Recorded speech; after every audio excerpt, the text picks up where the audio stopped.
Hello, everybody. Summer is just around the corner. The end of the school year is here and it's time for holidays, but not for all of us. So many of you decided to join today's 39th Pan-European Conference on Digital Education. And still, despite the fact that there is the end of the school year, you decided to learn something more. Thank you for that. My name is Blanca Tazer. I am the conference moderator for today. We will see the program of the today's session in a minute. So we have with us 4 wonderful presenters.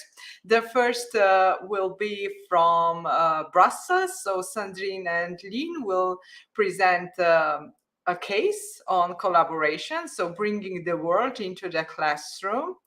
Tada is an organization in Brussels which organize weekend schools for vulnerable children. Can you imagine? Weekend schools, yes, that's right. And they are having their children in their organization for 3 years. They are coming each weekend and learn something more. The things that they cannot learn at school, but Sandrine and Lien will tell you more about that. The second presentation will come from Slovenia. Claudia Križovnik will present an interesting case on formative assessment and young learners. You will see how she uses different apps in order to provide formative assessment. And then the third presentation will come from Switzerland on critical thinking, online capacity building to foster long-term sustainability thinking in children. Another Claudia will present this topic. 2 of the presentations are available in our Facebook group. So if you want to download those 2 presentations, you go on Facebook on Pan-European Conference on Digital Education group, and the presentations are waiting there. I would also like to kindly invite you to present your case. Yes, so we have, as you know, this conference is a monthly event. It's a free of charge intended to all teachers, despite the level of education, despite the subjects they teach. So we always look at the evaluation forms and what kind of topics you would like to have. So those are the most common topics that are coming over and over. So we are looking for the presenters who would like to present different innovations in teaching, then blended learning or project-based learning, then IT and in education, digital literacy and media, or the interaction between traditional and digital teaching. So go on the erasmuspluscourses.com website, search for Pan-European Conference on Digital Education and apply as a presenter. Welcome. This will be all for now. There are certificate of attendance available as usual. In order to request the certificate of attendance as a participant of this conference, you go in the video description that is below your screen. So in the video description, in the end, you find the link, click on the link, then provide your precise details. So name, surname, and email address, and then the certificate of attendance automatically will come into your inbox. If not, please check spam and commercial folders. All right, so time to meet our presenters. First, Lien and Sandrine, you are coming from Tada. Please tell us something about yourself. Sandrine, can you start? Okay, so hello everybody. So I'm a coordinator in Tada in Brussels. So I have spent 3 years with a group of 25 kids every Saturdays to make them discover the society here in Belgium. But I'm also a teacher, a school teacher for more than 15 years now. So thank you. What do you teach? I teach art history. Oh my, yeah. Oh, wonder. Oh, I come to your subject. Oh, yeah, I love arts You're history. welcome to come. Okay, Lien, welcome. Hi, I'm Sandrine's colleague. I also spent 2 years with a class of 25 kids who just graduated last Saturday from our weekend school, which was a Yes. really good day. I'm a psychologist by training, and apart from my work at Tada as a coordinator, I also do research at the university on children's learning difficulties, so reading problems and math problems. Wonderful, wonderful. Really, I'm proud to have you here. Claudia, Yes, welcome. Claudia, can you also say a few words about yourself? yes. Hello, I'm Claudia, and I'm from Slovenia. I teach at a primary school in Mislinja. That's a small town, and our school is in a rural area. And we are primary school students. Attend school from the first to the ninth grade, so 6 to 15 years old. I teach English, and I've been in education for almost 24 years now, doing some projects, international as well. And I'm glad to be here. It's first time for me to do online presentation, so I hope it will work out fine. Of course it will. You work online during the whole pandemic, so this is Yeah, that's nothing true. different. That's All true. right. Okay, so we start with the first presentation. Claudia, another one from Switzerland, will come later when she will have her presentation. But in any case, we start with yours. So, Sandrine and Lien, the stage is yours. And dear participants, please ask the questions because our presenters are very willing to answer all the questions. To ask question, you just type the question in the chat, and later I will ask our presenters. Yes, so thank you, Blanca. So I will present you a collaboration between EMC and Tada. We call it Bringing the World into the Classroom, but you will come to understand the title in a few seconds. So maybe you have already heard about Tada, thanks to Blanca, or because one of my colleagues came last year here to talk about what we are doing here in Brussels. But to make it clear for everybody, I think it's better to start with a quick who is who. So EMC Weekend School is an organization from the Netherlands. It's already exists for 25 years now. We are doing extra lessons for children in the whole country, and so every weekend children are coming to the weekend school to have lessons with professional about their job or about the world. They are also doing a lot of activities for their alumni.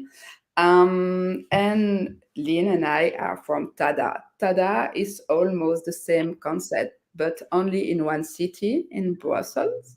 And so it's existing now for 10 years. It's our birthday. And every Saturdays, more than 8,000 children are coming. 800 children, sorry, are coming. And so they are doing workshops and excursion with us, just to discover the world around them. It's a 3-year program. So we are coming each Saturday for 3 years, as Blanca said, and it's for children between 10 and 12 years old. so the end of the primary school year in Belgium. So Lien and I went to the Netherlands to study EMC Basis. EMC Basis is actually a branch of EMC Weekenschool, and it's the same concept but integrated in a normal school day. So there are people coming during a regular school day, but I will let Lien explain you why we did that and the purpose of this study. There you are. Thank you, Sandrine. So we received funding from Erasmus Plus in collaboration with EMC and with STEP as well to investigate if we can implement a similar idea like EMC Basis with us in Brussels as well. And if so, how we can do that. Now, why do we think Brussels is a really nice place to have an initiative like this? Well, Belgium is sort of known, unfortunately, for its really big gap in education equality between children growing up in higher SES versus lower SES areas, so socioeconomic status. That means that children who grow up in kind of underprivileged neighborhoods have a way bigger chance of dropping out prematurely in high school and not getting their degree, but also into not finding employment later on, and overall outcomes are just a little gloomy. And the difference between children growing up in those underprivileged neighborhoods, like Brussels has a lot of, and children growing up in more privileged areas is really, really big in Belgium. And so that is really also one of the reasons why Tada in its original form existed, as Sandrine said, 10 years ago. It's happy birthday to us this year. And Tada existed exactly for that reason, to try and kind of lower that educational inequality in our educational systems. And what we notice when we go and introduce our project to the classrooms in the 5th grade of the students is that there's a lot more children who want to participate in our weekend school than that we have room for. And so our wait lists are really, really long. And as Sandrine said, EMC Basis, one of the main advantages is that we can give a similar experience of bringing the world and bringing society into the world of the children, but in the regular educational curriculum, which also means that we can reach a lot more kids than just the kind of 25 kids on average who are in our classes on Saturday. So Sandrine and I went on 3 visits at EMC Basis to have conversations with all the players involved, to see and observe what a day was like, and to think about how we can adapt EMC Basis to fit into the Belgian educational system. So how does EMC Basis work? You can see a picture here of one of the classes that we went to observe. This was a course on law. And so EMC makes a curriculum that is divided into different topics. So children learn about law from lawyers or from judges. They learn about art from artists, about archaeology from researchers, etc. And this happens by once a week during the regular school week, one guest teacher coming into the class of the children. So this can take an hour or 2 and goes in agreement with the school. And so this one guest teacher is a professional in their field. So is a lawyer, is an artist, is a journalist, for example, and they come and give an interactive workshop with the kids. So what we don't want to do in a situation like this is to have the children only sit and listen. The really added value of bringing the world of professionals into the classroom is to give children a very hands-on interactive experience. And for example, by asking guest teachers to bring some tools, some materials that they use that the children can then experience, for example. So next to the guest teachers, there's also a coordinator. The coordinator here is part of EMC Basis, and he or she prepares the program, finds the guest teacher as well, and makes sure that everything goes smoothly on the day. And they also inform the teacher of the classroom on what the program will be. The sort of coordinator is in touch with the teacher of the classroom so that they know what's going to happen to the children that day, and is also in touch with the guest teacher to clarify what they would like to do. The role of the teacher then in an EMC basis class is to make sure that there's that the class management is on point, and to make sure that just all the materials from the school are around. Thank you, Lien.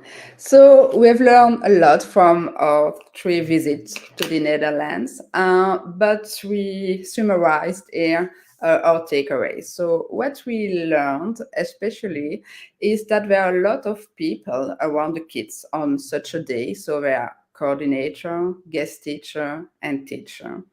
And it's really, really important for the smooth running of the day that everybody know his role on that day. So before the start of the day and even before the start of the school year, everybody has to know, and we have to make clear agreements between these people.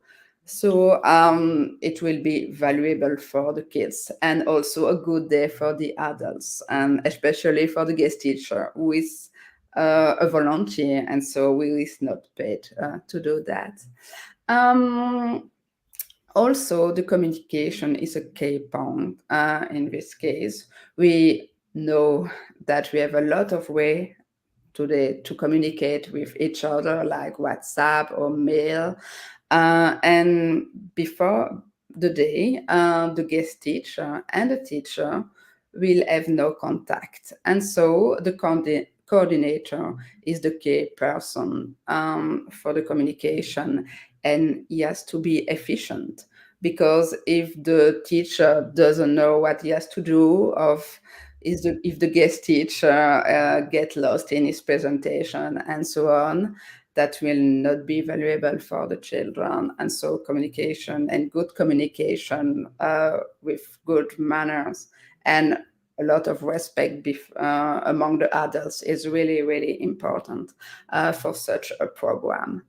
Also, as Lien just said, interactivity is really, really important, because if the children get bored, if they don't listen anymore, don't feel involved, and if it's just like a lesson at university, you only be here listening to somebody speaking, that will not be valuable. No, not a real added value to a normal school day. And we all know that every minute in a school day is important. So to have an impact of the kids, please choose interactive workshops. But what is great with that program, EMC Basis, is that it's a lot of kids are in school every day, and it's mandatory to be there. And it's really important to have math, science, or language. But it's also really important that they get to know new jobs that they don't know from their parents, or also that they get to know better the society we are living in.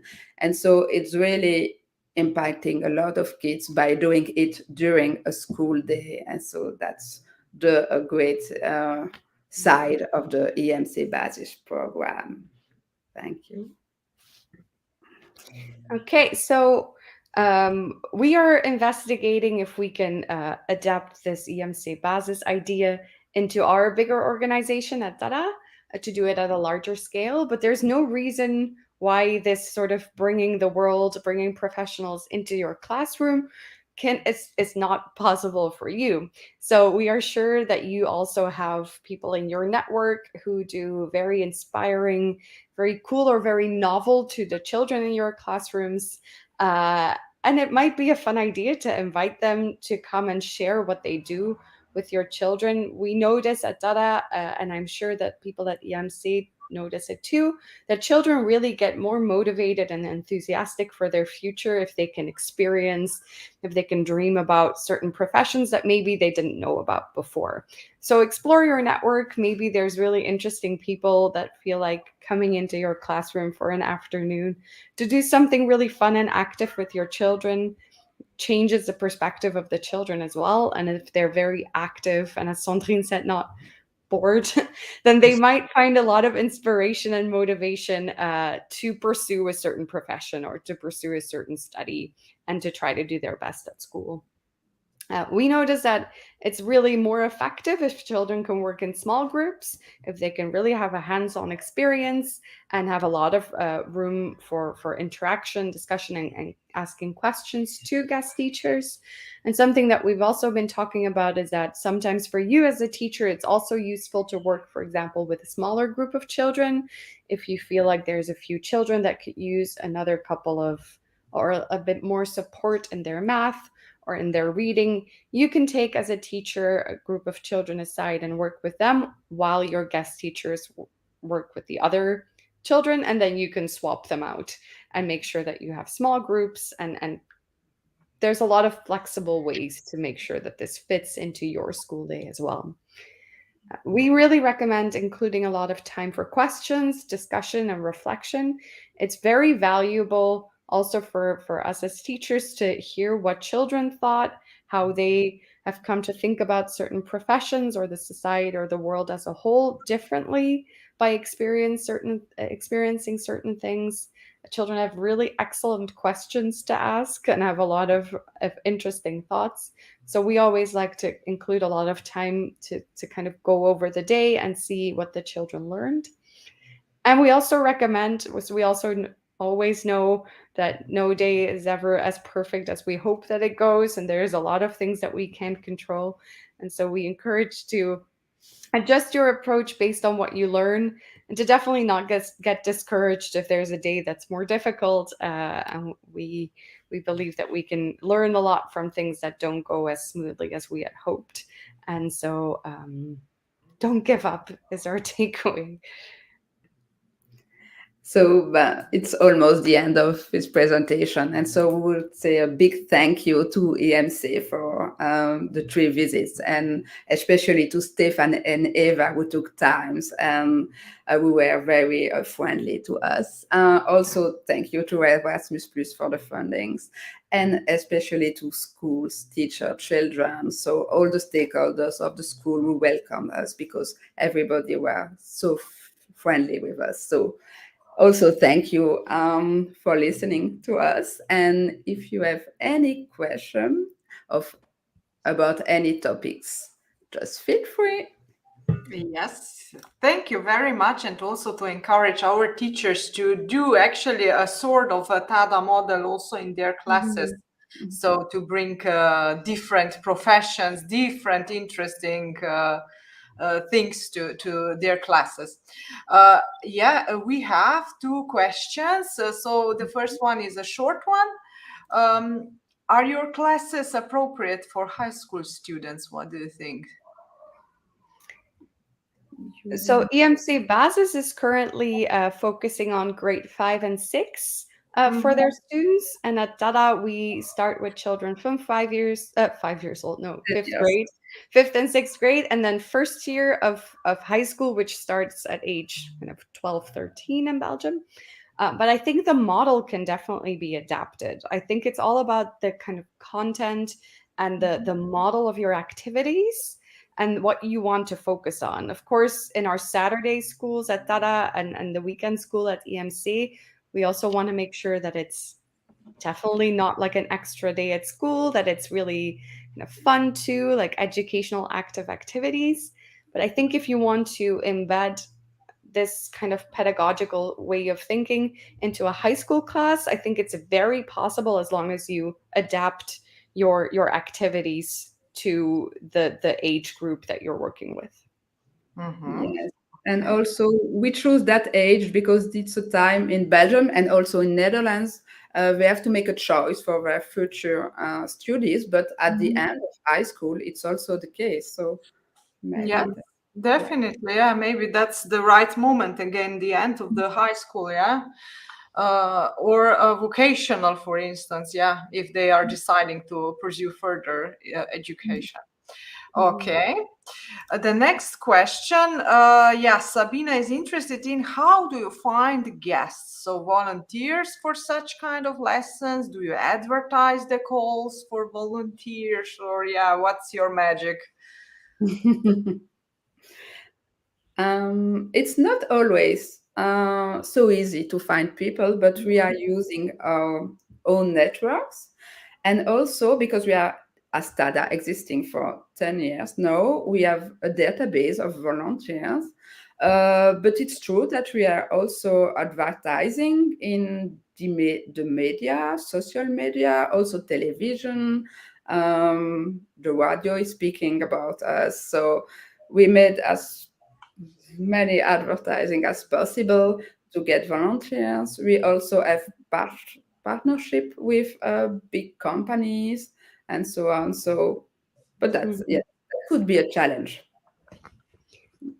Yeah, I agree. It's sometimes it's definitely a challenge. It can be more of a challenge for certain professional sectors where people work more freelance, for example, where sometimes people work a lot on Saturdays, or they find it for this weekend school, or they find it hard to commit a lot in before to come because maybe other projects will come up. So it can be challenging. But as Sandrine said, if you have a database with your organization, it helps a lot. If there's partnerships, it helps a lot. But your personal network is sometimes also a really nice move. We all know people who do cool and fun things that could inspire the children. And also, don't be afraid to kind of look into your geographic nearby area.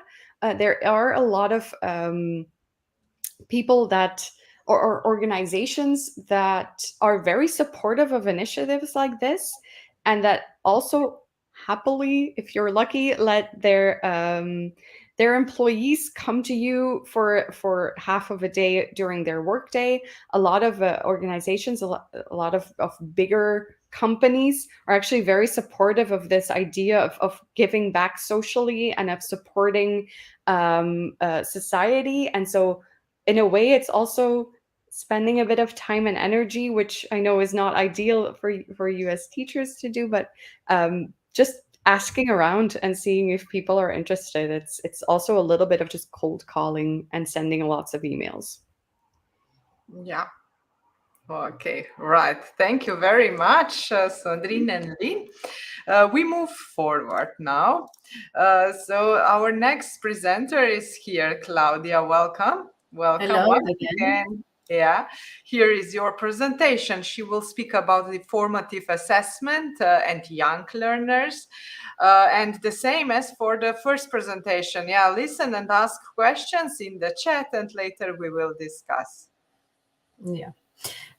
So hello once again from Slovenia. As I mentioned before, I'm work in the primary school, and at the moment I'm working on some national projects. One of them is formative assessment, and I'm also an Erasmus coordinator at our school. And within this project, I attended a course that was about assessment. That is why you're going to hear a little bit of what I entered into my teaching process. More or less some practical ideas that you might use in your lessons too.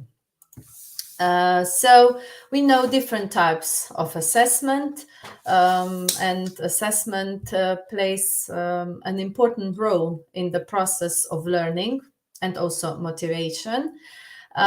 We know different types. First, we have a self-assessment. Self-assessment helps learners to assess their own work. Besides normal assessment, you can use also digital tools. And the same is with peer assessment. This one helps learners to access each other's work. And at the same time, here we can also use some digital tools. We have summative assessment, that is an evaluation of students' learning. It's very important at the end of an instructional unit, and we normally compare it with some standards. But to achieve best results, I use formative assessment in my lessons, because this helps me plan lessons.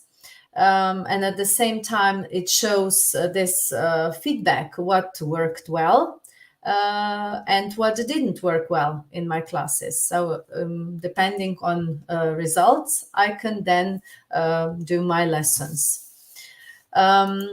Assessment at school is, I could say, we could divide it in three types.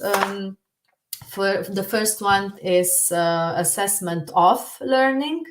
That is normally what we call outcomes, and it's mostly summative assessment.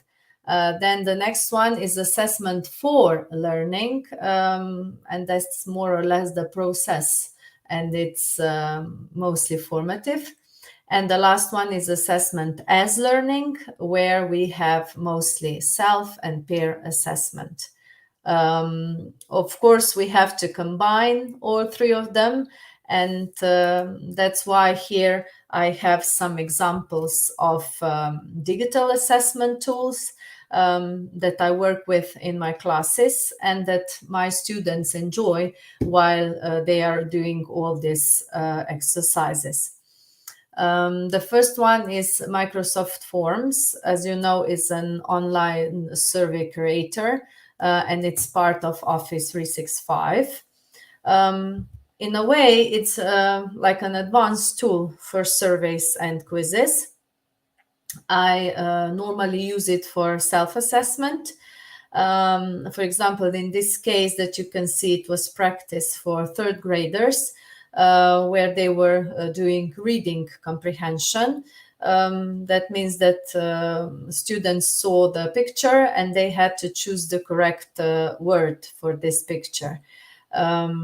At the end, students were able to check their answers, and at the same time, I also saw their progress. The next one is Kahoot. Very well. I think students really accept it in my classes because it's very fun. It's also a free game-based learning platform that makes it fun to learn. Kahoot is also very easy to use. It's widely available, so it works in web browsers on all mobile devices, and it's also used for self-assessment. After each quiz, I see students' results. I can download the results, and on the basis of shown knowledge, and I then continue with teaching. I use sometimes Kahoot as the beginning of the lesson to see how well students are, or at the end of some couple of lessons that I can see the progress. The next tool that I use is a Padlet. That it's interactive cloud poster, which allows collaboration and joint creation. It's like a virtual pinboard. For example, you can post some website addresses or pictures, photos. It also helps in ordering and sharing collected informations. For example, I use it also for interaction between international partners. We were sending Christmas cards by this way. I also use it for taking notes at webinars because at the same time I can add links and so on. I also use it for publishing material, for example, for pupils. I collect the things that we learned, and then students have access to songs or interactive tools and games. The Mentimeter is designed to collect feedback anonymously. Students reflect on what they've learned. I normally use it as a reflection. I used it as a reflection at the end of our Erasmus meeting. We had students from Norway, and at the end of this meeting, they wrote down their reflection to this week that we spent together. So it gives you a nice feedback anonymously. Word Wall is also an application that is for creating various interactive tasks like quizzes, pairs, word games. It's also very used for young learners so that in a way use short sentences or just words. You can see that there is a wheel. It is just that you spin the wheel, and for example, students name the picture where the wheel stops, or they name the number where the wheel stops. Word Wall can easily be accessed because you can sign in with Google account. Similar to Word Wall is the Wheel of Names. It's a random name picker. And it's you spin again the wheel. Students are very excited because it turns around and they're waiting whose turn will be. But at the same time, the chosen student has to answer. But at the same time, pupils should be on standby all the time. So that's very good for formative assessment because students are never know when it's their turn. And you can again sign in with Google account. So this one, Wheel of Names, is very interactive and so visible. Learning Apps is again a free, easy to use platform. It's used for creating simple educational applications. The platform allows you to create classes. You can find lots of examples that are already there. You can share your own applications with students and monitor students' activities. As I said, it has large collection of interactive games and educational games such as crosswords, tests, quizzes, memory word games. Here students had to, it was for first or second graders, they had to listen to the word and then they match it with the proper picture. So these were some tools that I use. But as you know, we also have to assess students' work. And while assessing, you of course do some rubrics that then show you where the student is.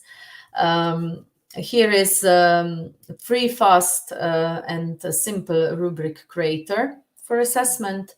It's quick rubrics. You can again sign in with a Google account. Here is I made for young learners a speaking assessment, so how good they are.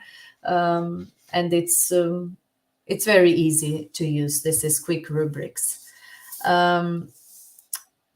I always give students at the end of assessment or just when they are searching and looking for their progress, I usually give them some nice stickers or stamps, but in this way, it's very good also to use open badges.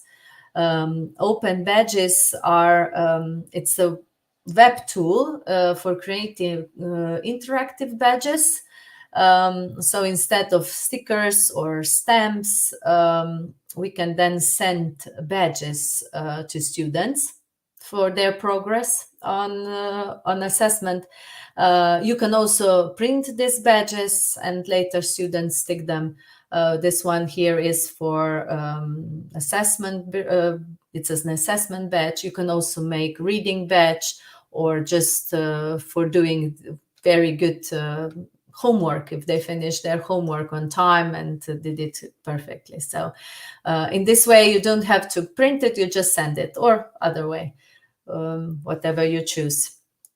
So of course there are some advantages of digital assessment, because you immediately return results, you get immediate feedback, and at the same time this immediate feedback supports formative assessment.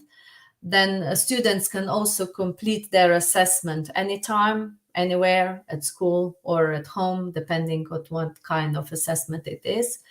It's also possible to increase engagement. So these are advantages of digital assessment. But of course, there are also limitations, because if a system is not in place in school, of course, it can cost to test, to set it up. Also, a level of digital literacy is needed. Sometimes also students or even teachers, we are not very good at digital tools. Then also it can be difficult to spot if students are not using some extra help while they are doing their digital assessment. And of course, some internet problems can be there, because internet access at home or in school can sometimes make troubles, because we can have some weak internet access. So having this assessment, as I said, has pros and cons. That is why I normally combine them. So I will use everyday paper for assessing or for oral assessment, and at the same time I use digital assessment. So in both cases, it's important that whatever form of assessment we use is needed to be effective. And I think most effective is when it's structured in learning context. That is what I will show you through my last part, because I would like to share with you a short project. It's like a lesson plan for fifth graders on oral speech, my day. Fifth graders in Slovenia, they learned English for the fifth year, because we start with English in the first grade. And so this is their fifth year of learning. This plan, I will describe it shortly. It's for 5 or 6 lessons, depending on students' progress. Where students use different types of formative assessment, they use it for reviewing their knowledge, also to prepare presentation for this oral speech, and at the end to do the oral performance. There you can also see learning objectives, because during this they will select informations, they will present it later to the class. At the same time, they will improve oral comprehension. They have to acquire vocabulary that is related to the topic. They have to be prepared to work in groups or in pairs. And at the end, to create a presentation in PowerPoint and to present it to others.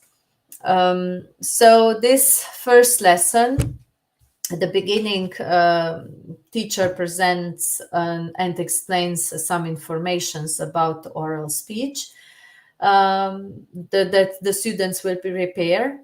And then during the Padlet, students will write questions that they can come up with while thinking about assessment of the oral speech.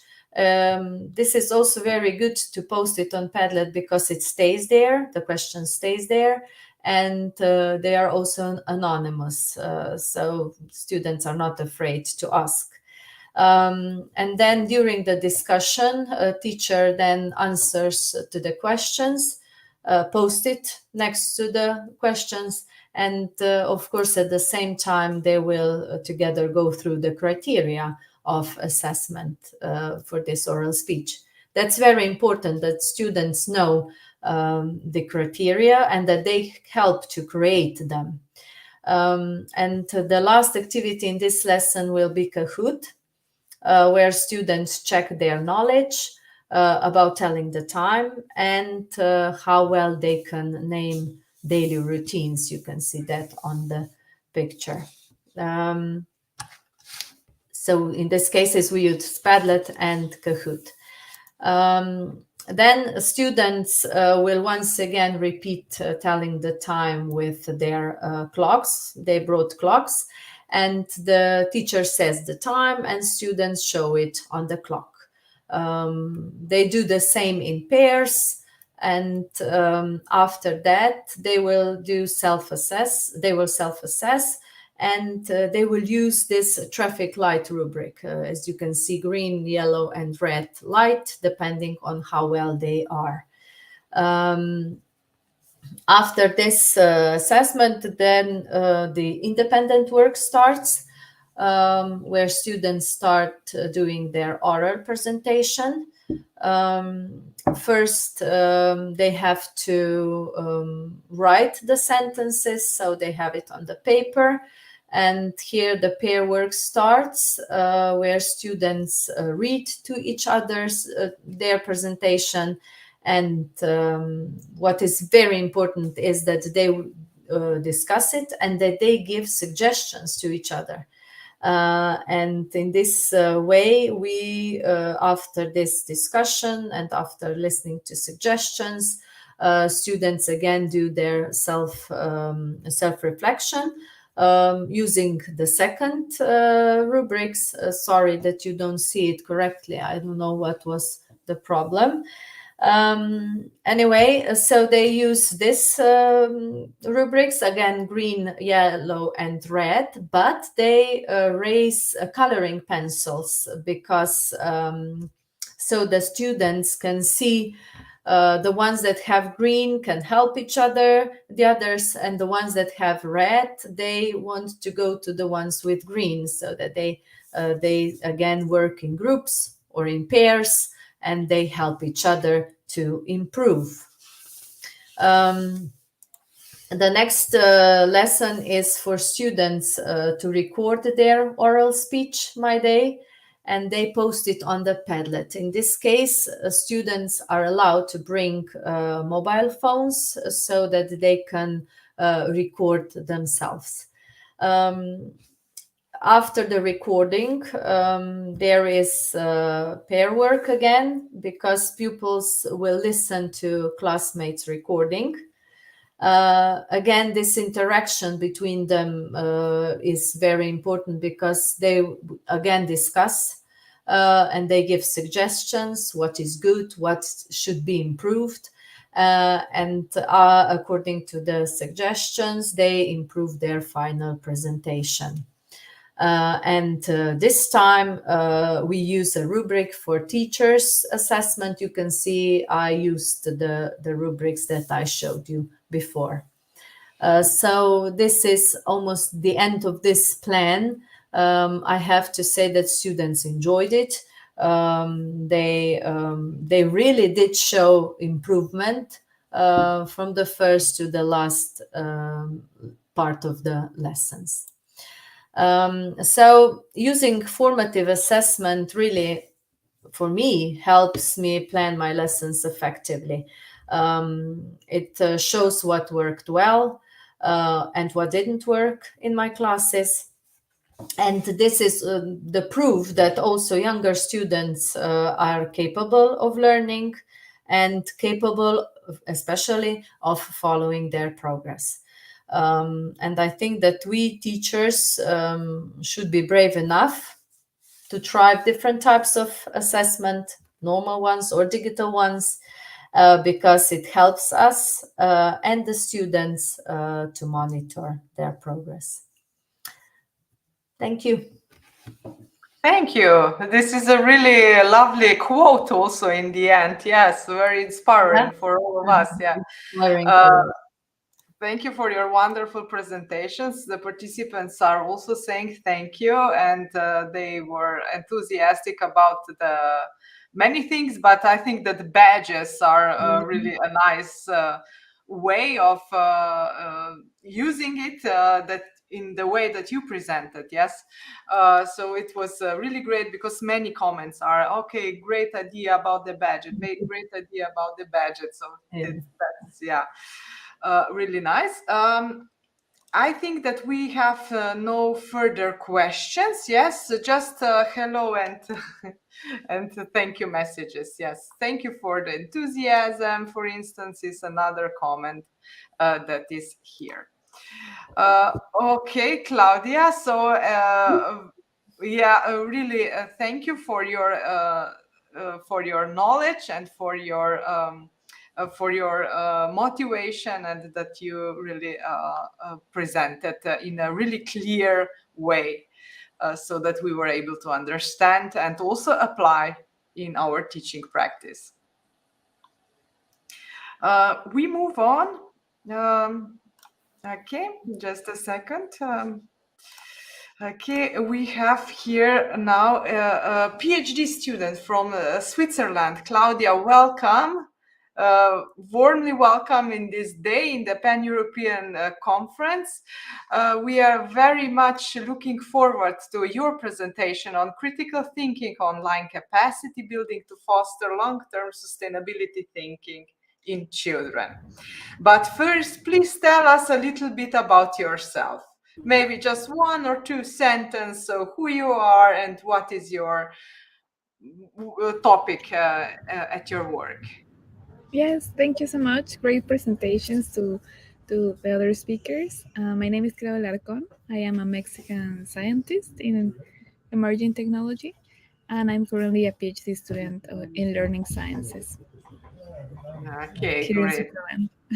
Great. So have you found the screen sharing option, or do you need any help? Okay, then just switch on your presentation and we can start. Yes, I'm about to share. In the meanwhile, while Claudia is looking for her presentation, I would like to invite you to the next conference, which is in July. Yes, in the middle of the summer, so 27th of July. Yes, you can watch this conference, as you see, also from the seaside or from your vacation home. I think that one of the really great motivation to come on the next conference also, not just on this, is because we have a topic on Chat GPT in education. Nada Ratkovic from Croatia will present. She is an expert in artificial intelligence, among others, and she will present how she uses Chat GPT as a tool for improving her teaching practice. All right. So, yeah, have you managed to find? All yes. right. Can you see my screen? Yeah, but we still don't see your presentations.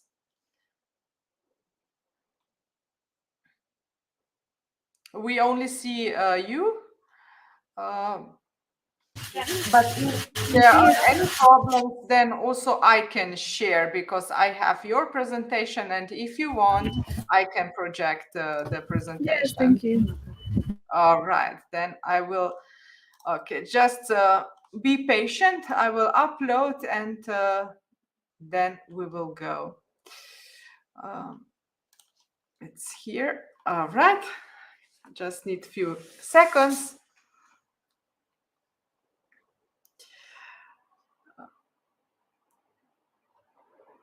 Okay, here it is. Oh, where is Claudia? Wow, she disappeared. So, okay, hopefully she will get back soon. Probably there is just something wrong with her connection. Ah, she's here. Yeah. Okay. Yes. Okay, here is your presentation. I will follow, and then yeah, you just tell me when I have to move the slide. Perfect. I started sharing my screen as well, so it's better. Well, thank you so much. My name is Alarcón, and I'm doing a PhD in critical thinking. If I may have my screen, yes, perfect. Well, okay, we'll still go with yours. So my project is about critical thinking, and as you mentioned, ChatGPT, I'm also going to be studying the interaction of primary school kids with yes. Okay, sorry. Everything is all right. Yes, we leave it there. Um, can you return it just a little bit to see the title? And we'll start over. Well, as you can see in the title, I'm going to be studying the critical thinking abilities through games and artificial intelligence assisted interventions in the computer. This project has been funded by the European Union's Horizon and Jacobs Claudia, is it Foundation. possible that you speak a little bit louder because there is a noise around, I think, and yeah, we hear you, but not so well. Yeah, so it would be really nice if you can speak a little bit or put your microphone beside your mouth or something like that. Perfect. Is that better? Oh, now it's better. Yeah, now it's better. Super. Next slide, please. Why is it important to focus on these digital interventions? Because the more or less 85% of the jobs does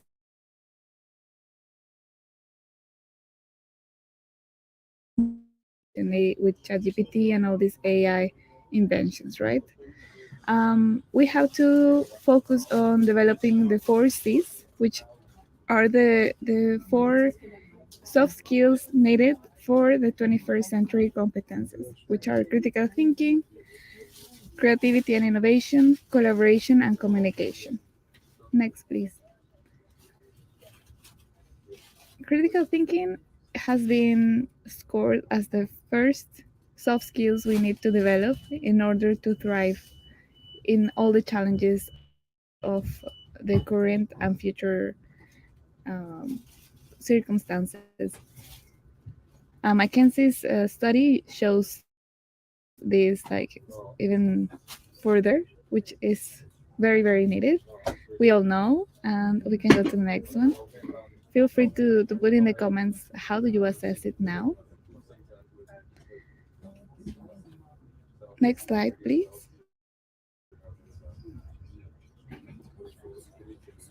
So, how can you approach such a big problem? How I started doing it is with a Vester matrix. This is a methodology where you list problematics and you can see how related they are to each other, and then you can find the most influential ones. In this case, I listed all the key problematics in critical thinking in order to change the sustainable development thinking.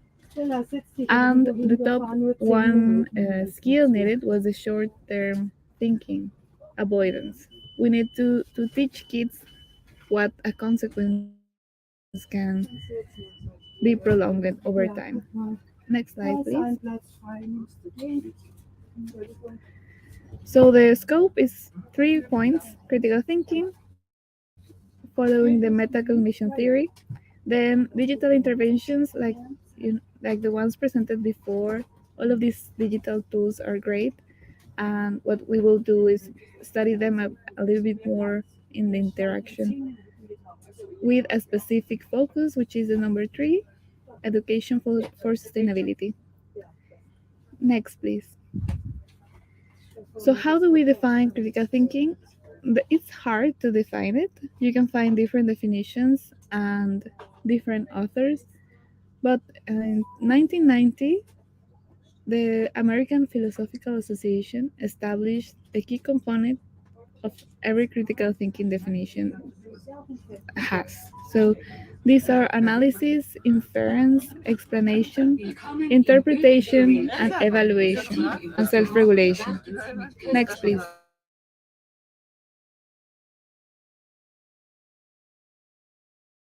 The project focus of my study is this scope. In the core, we have critical thinking, and then we'll study the interaction with games and also chatbots. As you know, ChatGPT is a chatbot powered by artificial intelligence, but there are others like DALI, which you can put text and you can get an image in exchange. In the games part, uh, we'll study 2D online games and the virtual reality games developed in Unity.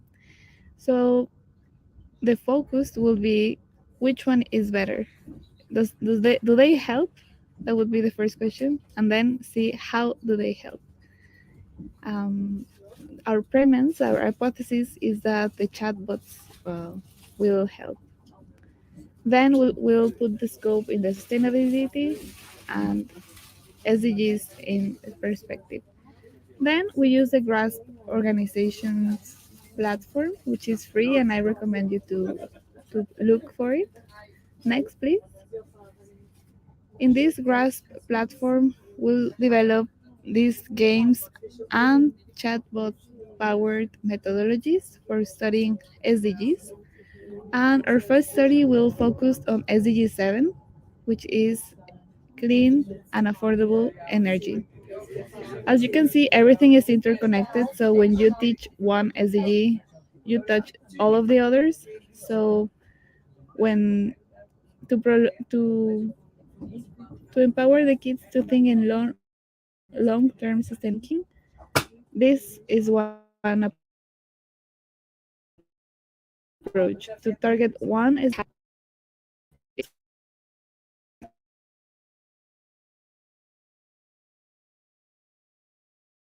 so after in the next slide you can see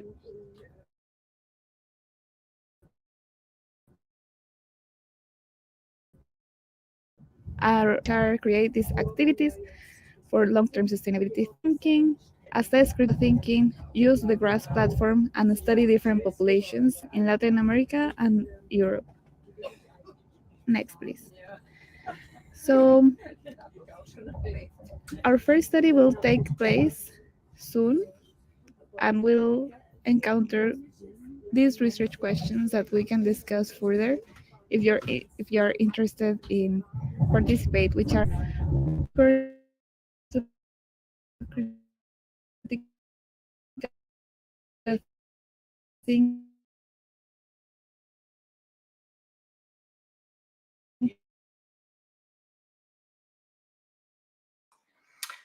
Claudia, we really don't hear you anymore. The connection is really, really bad. So I'm really, really sorry for that. Dear participants, we just cannot follow this presentation anymore because we don't hear literally anything. So maybe I can just show some slides. Yes, so Claudia is doing a study in which he has it will be just 1 hour. experiment. We'll have a control group, a gamified group. Yeah. So here is her design, and she would like to invite teachers to cooperate, to collaborate in the study. That's, I think, is her message. And if you want to participate, then you can contact her on her email, which is written here, claudia.alarcón@epfl.ch. All right, so that's it for now. I'm sorry that we were not able to follow the last presentation, but the first two presentations were really great, and I'm grateful to all the presenters that they have been able to participate and share their knowledge. So yeah, for the end, I can just say happy summer to all of you, happy holidays. So if you would like to present your teaching case, we will still need 1 or 2 presentations maybe for the July session. So in the July session, 1 presentation, as I said earlier, is about ChatGPT in education. Then another presentation in July's conference is innovative techniques for every student. This will be the second one, so we would need 1 or 2 more presentations to organize the session. Yes, Camelia, yes, thank you. I will put Claudia's address in the chat, so if you would like to then participate in the study, you can just write to her. Just a second.